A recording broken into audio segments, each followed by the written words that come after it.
Kembali lagi bersama saya, Ibu Hanana Fairusnihlah. Kali ini kita akan belajar materi mengenai tabel dan grafik. Untuk itu, sebelumnya kita lihat bahwa pada materi tabel dan grafik ada dua kompetensi dasar yang harus kita lakukan. Yang pertama yaitu menafsirkan informasi dari suatu tabel dan atau grafik dengan membaca intensif. Kemudian kompetensi dasar 4.1-nya yaitu mengubah informasi dari bentuk tabel atau grafik ke dalam bentuk uraian secara lisan atau tertulis. Nah, sebelumnya apakah kalian tahu apa itu tabel dan grafik? Ya, bahwa informasi dan data tentang suatu pokok permasalahan yang dibicarakan dalam suatu diskusi biasanya ditampilkan dalam bentuk presentasi. Nah, tabel dan grafik ini biasanya digunakan dalam presentasi dengan tujuan untuk memperjelas penjelasan mengenai data bagi para pembacanya. Jadi, tabel dan grafik ini berfungsi mendeskripsikan suatu data yang dipresentasikan.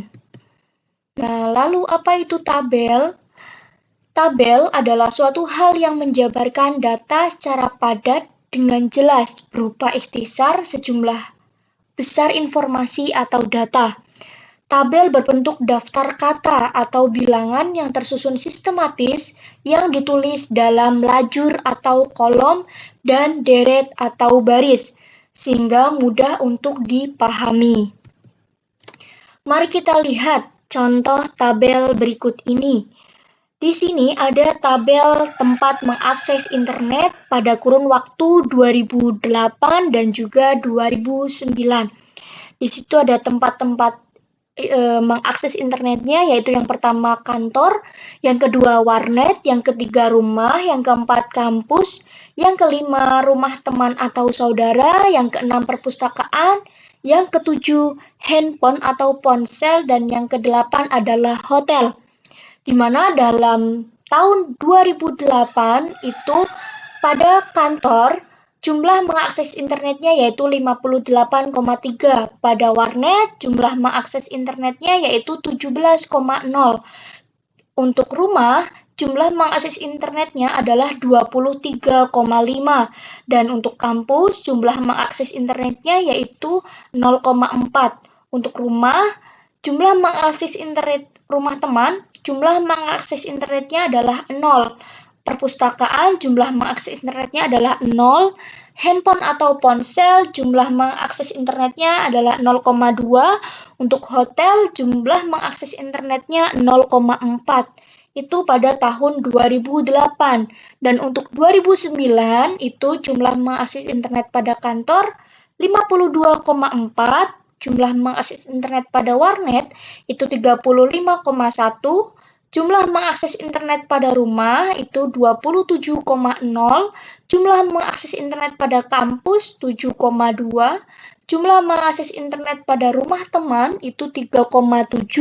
Jumlah mengakses internet pada perpustakaan itu 2,8. Jumlah mengakses internet pada handphone itu 0,4 dan jumlah mengakses internet pada hotel adalah 0.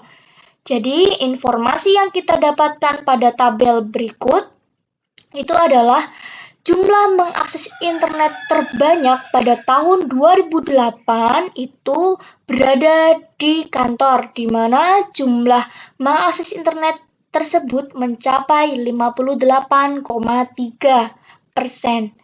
Nah, untuk pada tahun 2008, jumlah mengakses internet tersedikit atau terendah pada tahun 2008 itu terdapat pada rumah teman atau saudara dan perpustakaan, di mana jumlah mengakses internet pada tahun 2008 tersebut itu mencapai 0%.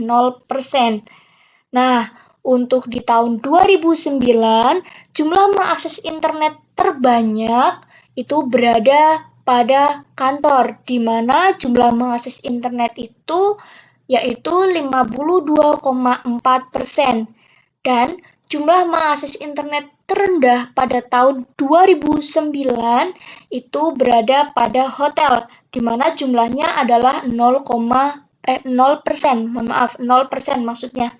Jadi, informasi yang kita dapatkan itu jumlah mengakses internet terbanyak di tahun 2008 yaitu ketika berada di kantor, di mana jumlah mengakses internet mencapai 58,3%. Informasi yang kedua yang kita dapatkan adalah jumlah mengakses internet paling sedikit pada tahun 2008 yaitu ketika berada di rumah teman atau saudara dan perpustakaan dengan jumlah 0%. Nah, untuk nomor 3, informasi yang kita dapatkan adalah jumlah mengakses internet paling banyak di tahun 2009 yaitu ketika berada di kantor, di mana jumlah mengakses internet mencapai 52,4.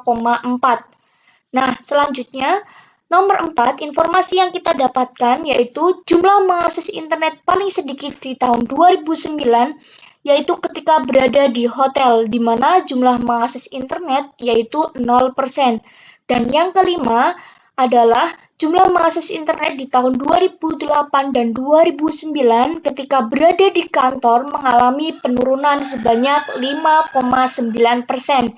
Di mana pada tahun 2008 jumlah mengakses internet di kantor mencapai 58,3% dan pada 2009 jumlah mengakses internet di kantor hanya mencapai 52,4%. Sehingga pada tahun 2008 dan 2009 jumlah mengakses internet mengalami penurunan sebanyak 5,9%. Itu untuk tabel.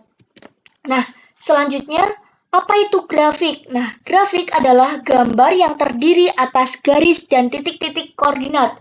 Dalam grafik terdapat dua jenis garis koordinat, yakni garis koordinat X yang berposisi horizontal dan garis koordinat Y yang berposisi vertikal. Pertemuan antara setiap titik X dan Y membentuk garis yang menunjukkan kenaikan atau penurunan pada nilai tertentu pada data. Mari kita lihat contoh grafiknya. Di sini ada grafik jumlah lulusan, di mana ada tahun 2012, 2013, 2014, 2015, dan 2016, di mana setiap tahunnya mengalami kenaikan dan penurunan. Maka informasi yang kita dapatkan dari grafik ini, yang pertama adalah jumlah kelulusan atau jumlah lulusan dari tahun 2012 sampai tahun 2016 mengalami sesuatu hal yang tidak stabil, di mana mengalami kenaikan dan penurunan. Nah, untuk informasi yang selanjutnya yang kita bisa dapatkan yaitu grafik jumlah kelulusan paling banyak terdapat di tahun 2013, di mana jumlahnya adalah 100. Nah, informasi selanjutnya yang kita dapatkan yaitu jumlah lulusan paling sedikit berada di tahun 2016, di mana jumlahnya adalah 76. Nah, kemudian untuk selanjutnya, pada tahun 2013 sampai dengan 2016, jumlah lulusan mengalami penurunan. Mari kita lihat bahwa informasi yang kita dapatkan yang pertama adalah jumlah lulusan dari tahun per tahun tidak stabil karena mengalami kenaikan dan penurunan. Kemudian yang kedua, jumlah lulusan tertinggi yaitu berada di tahun 2013 dengan jumlah lulusan mencapai 100. Yang ketiga, jumlah lulusan terendah yaitu berada di tahun 2016 dengan jumlah lulusan hanya mencapai 76. Yang keempat, jumlah lulusan dari tahun 2013 sampai dengan 2016 mengalami penurunan secara berurutan. Jadi ketika kalian akan menganalisis atau mengidentifikasi tabel dan juga grafik, silakan kalian lihat dan amati baik-baik dari angka maupun dari keterangan tabel atau grafik tersebut.